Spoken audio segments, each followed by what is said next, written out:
Hello again, Tom here from Wheeler Automotive. Today, showing you around my own car. This is a 2010, a late 2010 Range Rover. It's an Autobiography, so top of the range.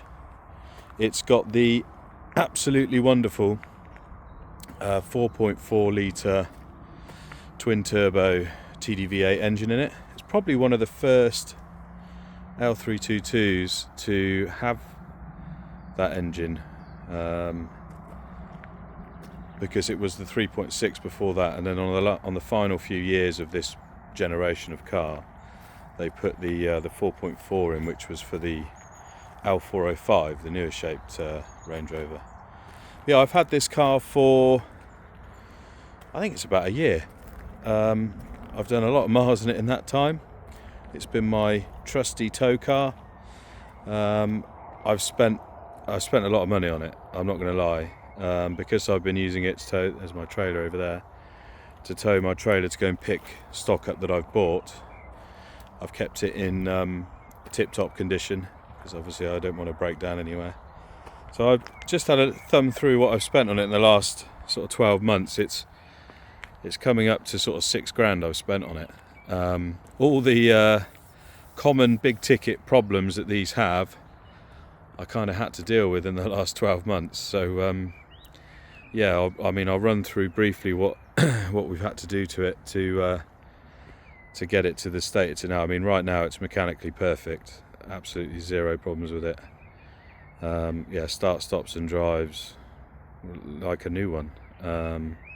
It has done 182,000 miles, but don't let that put you off, because these engines are capable of some mega mileages.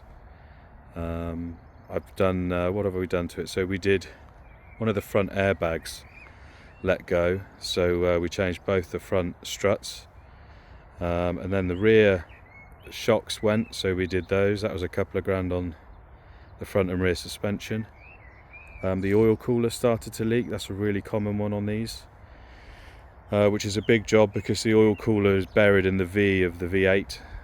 So it's got a brand new one of those, which was only a few months ago, I think. I put these massive 285 sort of all-terrain tyres on it, and these wheels.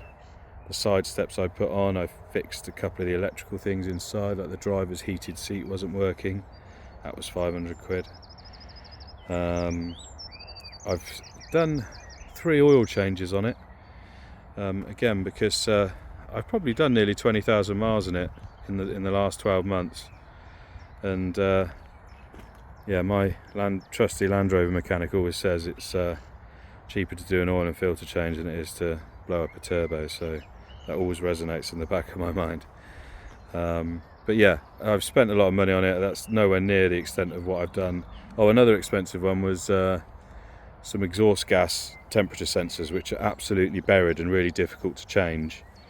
One of those went, so we did them both, which yeah, that was £1,000 as well. But yeah, overall, you wouldn't believe it's done the miles it's done, because it's in, I think, really, really fantastic condition. Finished in this superb Galloway green metallic paint with a Arabica. I don't know how if that's how you pronounce it, but it's like a dark chocolate brown leather interior, full leather headlining. Has got the electrical rear seats as well, which is a super rare option on one of these, but I'll show you that when we get inside. But let's go round it. So both the headlights are crystal clear, there's no chips or crack in that. They are obviously auto by Xenon. Does have front and rear sensors as well as the reversing camera.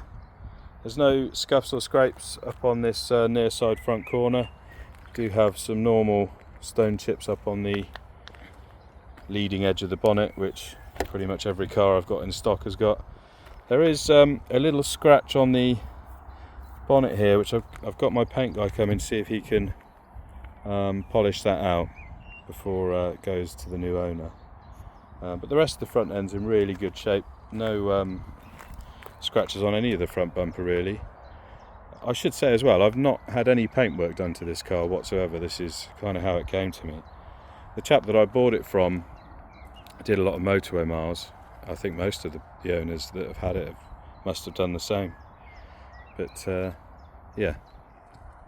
So I've got these Radar Renegade RT Plus.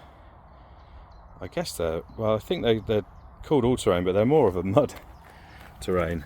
You can see that they've not done many miles since I put them on. They actually came on a Range Rover Sport that I had, and I thought I'd bolt them on, see what they look like, and I absolutely love them, so I've left them on here.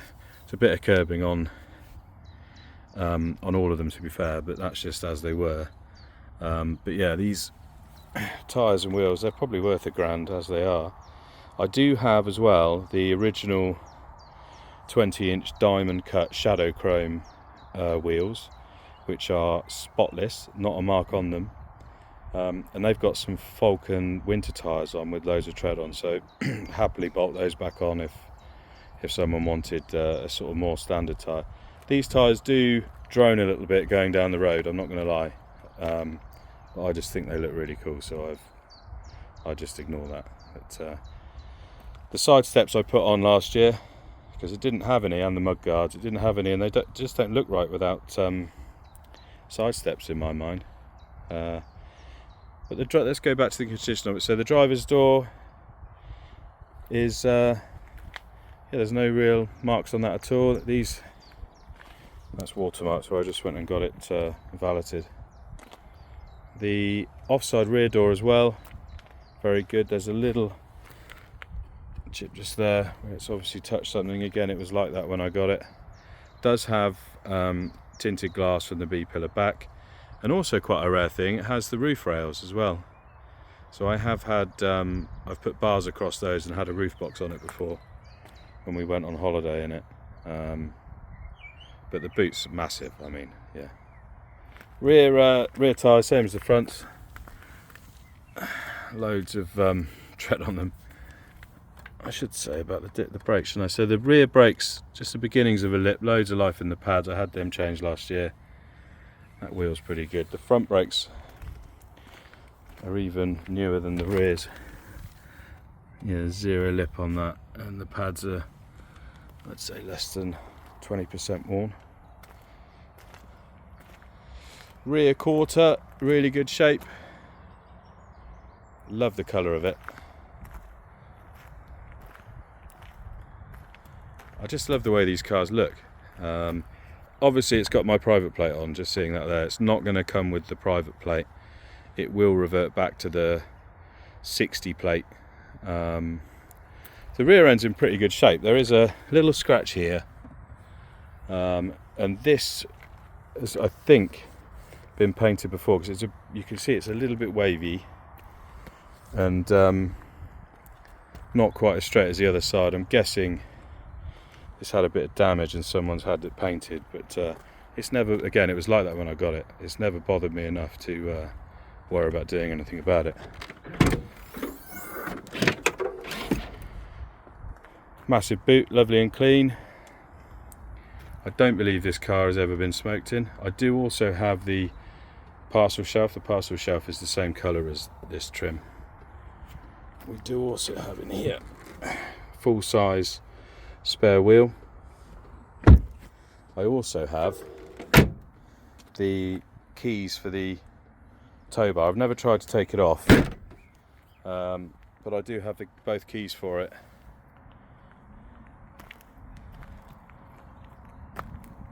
Round to the near side. Oh, I should say both the rear lights are crystal clear. They're a bit prone to getting moisture in them, but these ones are very good.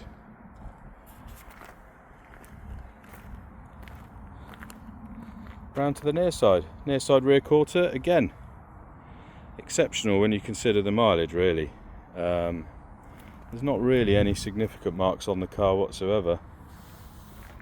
Again, we've got another one of these massive 285 tyres fitted to a nice rangy sport alloy.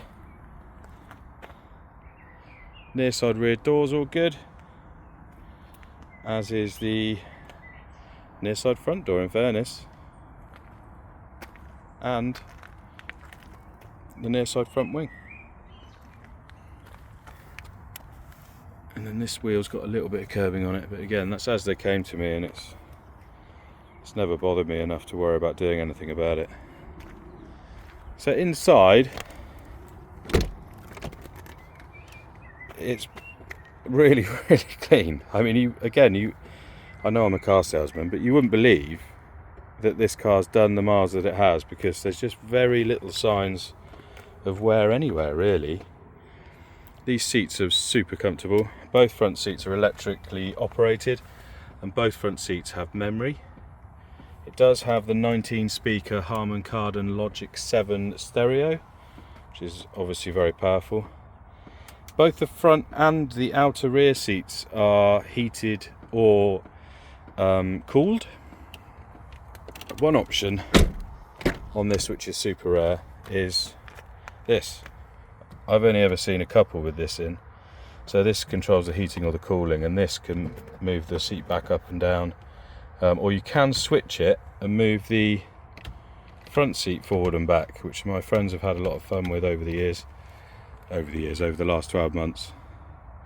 Got an original set of mats as well, but the rear seats are immaculate.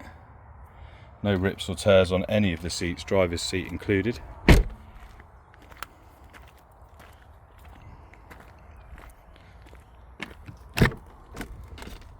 We've got the adjustment again for this side, full leather door cards.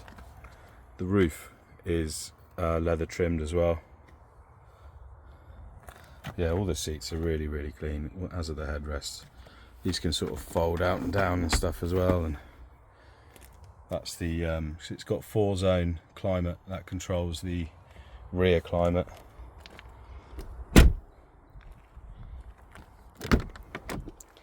And then we've got driver's door. There's a little bit of marks on the handle. Window and mirror controls, they are power folding. And the driver's seat, you just wouldn't know it's done the miles as it has. Let's get in and we'll start her up. So there we can see current mileage 181,298. I always round mileages up. No warnings on the dash. Everything in here works as it should. Let's turn the air. It's quite warm, so the aircon's trying to work overtime to cool us down. But yeah, it's got the sat nav system. We've got it does have, I think, it does have the digital TV, touch image for full screen. There's Al Jazeera. It does also have the nav, although if we're honest, navs of this era are not fantastic. So I've got that phone holder and I use the nav on my phone because it's just so much better. The heated or cooled seats are all working correctly because I've fixed one of them. Got the cup holders down here. In here I've got a charge cable at the moment, but I also have this little adapter, which is a Bluetooth adapter, so I can stream music via the stereo from Bluetooth on my phone, which works very well. Let's turn that down. Yeah, so everything in here works correctly. The suspension's all perfect. We've got this lovely leather multifunction steering wheel, which is heated. It does also have the radar guided cruise control.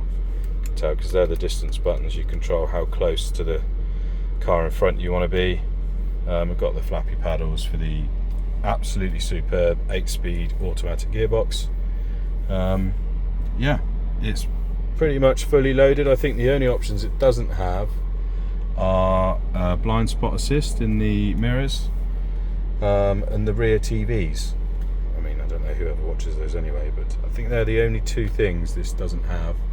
It does have the glass sunroof. It's all working perfectly. Show you that there.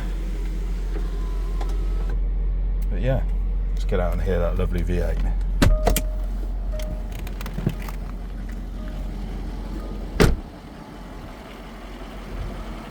such a good engine. These have got about 313 brake horsepower, but it's the torque is what they're all about. I mean, this thing could pull a cathedral.